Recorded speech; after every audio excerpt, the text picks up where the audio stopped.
اے لوگوں جو ایمان لائے ہو، میں بتاؤں تم کو وہ تجارت جو تمہیں عذاب علیم سے بچا لے۔ اب ایمان والوں کو خطاب ہے اور دردناک عذاب سے بچنے کا راستہ بتایا جا رہا ہے۔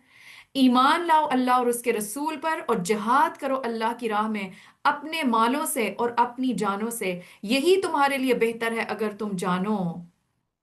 تو ایمان کے بعد اللہ کے راستے میں مال اور جان سے جہاد کرنا اور کوشش کرنا اور ایفرٹس ڈالنا، کس کام کے لیے؟ کہ اللہ کا دین پھیلے، دور دور تک یہ پیغام پہنچے، اور ہر بندہ اپنی پرسنل ایفرٹ، پرسنل کوشش کرے کہ کس طریقے سے ہم نے اس کو آگے پہنچانا ہے، ہمارا اس میں کیسے حصہ ہوگا۔ اور یہاں پہ آپ دیکھیں، یہ نہیں کہا کہ جان سے یا مال سے، مالوں اور جانوں دونوں کا ذکر ہے، کیونکہ بعض دفعہ ہم مال کے ذریعے تو سپورٹ کر رہے ہوتے ہیں لیکن ہم اپنا وقت نہیں دے رہے ہوتے۔ تو دین کو پروموٹ تب تک نہیں کیا جا سکتا اس لیول پہ جب تک ہم جان اور مال کے ساتھ خوب خوب جد و جہد نہ کرنے والے ہوں۔ اور آپ دیکھیں کہ جس طرح اگر ہم پیسے دیتے ہیں کسی بھی پروجیکٹ میں، تو اب وہ تو ایک فیول کی طرح، جیسے ایک مشین کو فیول چاہیے، فیول تو اس میں ڈل جائے گا، لیکن اس مشین کو چلانے کے لیے بھی تو کوئی چاہیے نا۔ تو ہم جس طریقے سے دنیا میں اس معاشرے کے سسٹم اور نظام کو چلانے کے لیے ہر بندہ ایک رول کے لیے تیار ہوتا ہے، تبھی یہ معاشرہ چل رہا ہوتا ہے، تو اسی طریقے سے دین کے اس پیغام کو آگے پہنچانے کے لیے بھی ہر بندے کو اپنا رول بھی ادا کرنا ہے۔ یعنی وہ مال کے ساتھ تو سپورٹ کریں گے ہی کریں گے، لیکن اپنی سکلز کے ساتھ اپنا وقت نکال کے۔ اور آپ دیکھیں بہت سارے لوگ قرآن کو بھی سیکھتے ہیں، پڑھتے ہیں، آپ دیکھیں کہ کتنی ایفرٹ لگتی ہے ایک سٹوڈنٹ کو تیار کرنے میں، ٹھیک ہے؟ ایک سٹوڈنٹ، ایک طالب علم جو قرآن کا تیار ہوتا ہے، اس کے اوپر استادوں کی کتنی محنت ہوتی ہے، اس ادارے کی کتنی محنت ہوتی ہے، اس طالب علم کی اپنی بھی ہوتی ہے۔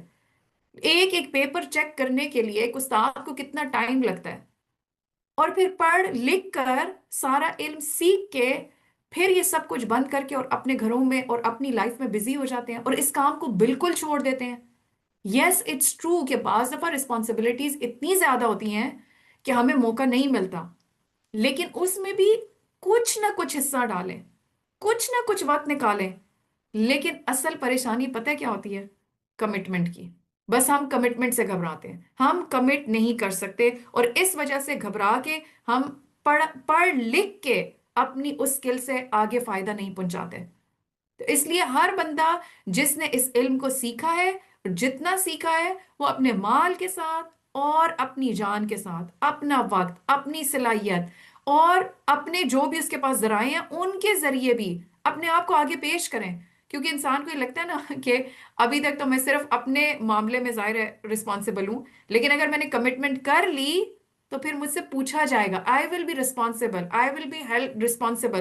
لیکن اس کام کو کیا کہا گیا کہ یہ دردناک عذاب سے بچانے والا کام ہے۔ ایمان کے بعد جہاد مالوں اور جان کے ساتھ کرنا، اسی کو حل بتایا گیا ہے۔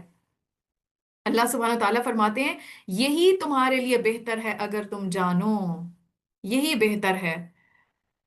اللہ تمہارے گناہ معاف کر دے گا، یعنی اور کیا کیا فائدہ ہوگا؟ اللہ تمہارے گناہ معاف کر دے گا اور تم کو ایسے باغوں میں داخل کرے گا جن کے نیچے نہریں بہتی ہوں گی، اور ابدی قیام کی جنتوں میں بہترین گھر تمہیں عطا فرمائے گا۔ یہ ہے بڑی کامیابی، یہ ہے بڑی اصل ہم سکسیسفل ہونے کی باتیں کرتے ہیں، تو اصل سکسیس وہی ہے جو ہمیں قرآن بتاتی ہے، ذالک الفوز العظیم۔ ایمان کے بعد جو مال اور جان کے ساتھ اس دین کو پھیلانے کے لیے جد و جہد کرے، کوشش کرے، اللہ سبحانہ و تعالیٰ کا وعدہ ہے کہ ان کے گناہوں کو بخش کے ان کو جنت میں داخل کرے گا، اور یہ اصل کامیابی